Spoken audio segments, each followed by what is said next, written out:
Jackson had built the first diner with his own hands. He could still feel the cold steel of the knife, the way fresh beef yielded under its edge the deep red against the pale wooden board. Those early mornings smelled of coffee and raw ambition.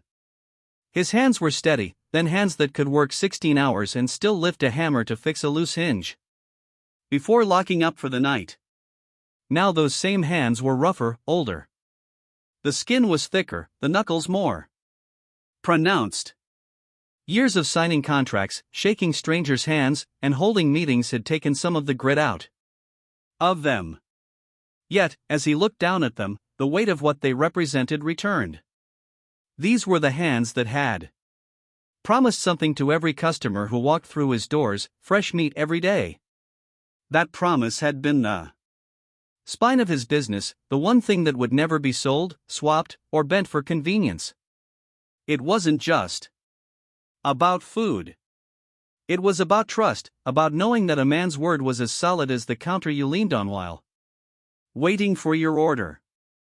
And now, somewhere between store openings and quarterly reports, that promise had been broken. He didn't yet know where or by whom, but he could feel it, a dull ache that started in his chest and spread to his jaw, the kind of tension that wouldn't let go until the truth was dragged into the light. He looked at his hands again and closed them into fists. His voice was quiet, but it carried the full weight of 12 years of sweat and sacrifice. If that promise has been betrayed, he said to the empty room, I will be the one to find the hand that broke it. The boardroom smelled faintly of stale coffee and printer ink. Papers were stacked in neat color-coded piles across the long table, each packet holding numbers that stripped the life out of what they described.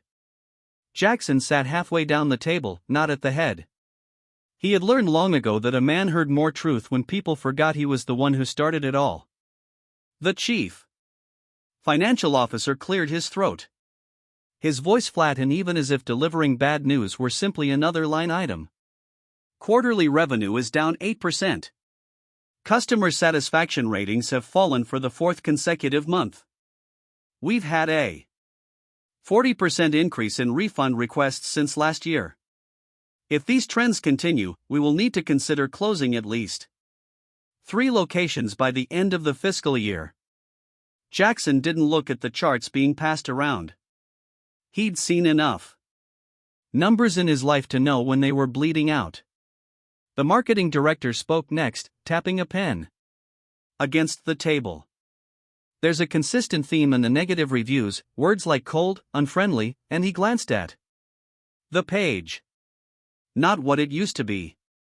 The phrase cut deeper than the rest. Not what it used to be. That wasn't just criticism. It was a verdict. The operations chief leaned forward, lowering his voice as though the walls might care. We could trim costs quickly. Shift to frozen meat for the burgers. It would save us nearly $200,000 a year in supply costs alone. No one would notice if we seasoned it right. Jackson turned his head toward him. The man's eyes didn't hold malice, only the weary calculation of someone who measured everything in columns of profit and loss. No one would notice. Jackson's voice was calm, but there was an edge under it. I'd notice, anyone who's been here long enough would notice, and whether they can name it or not, customers would feel it. The man across from him shrugged. Margins are margins. Jackson. We can't pour nostalgia on a balance sheet. Jackson leaned forward, his hands flat on the table. You think this is nostalgia? Fresh meat is not a garnish we can swap out. It's the heart of what we do. You cut the heart out of the diner. And when the heart stops beating, everything else dies with it. The room fell silent. Even the hum of the overhead lights seemed to fade.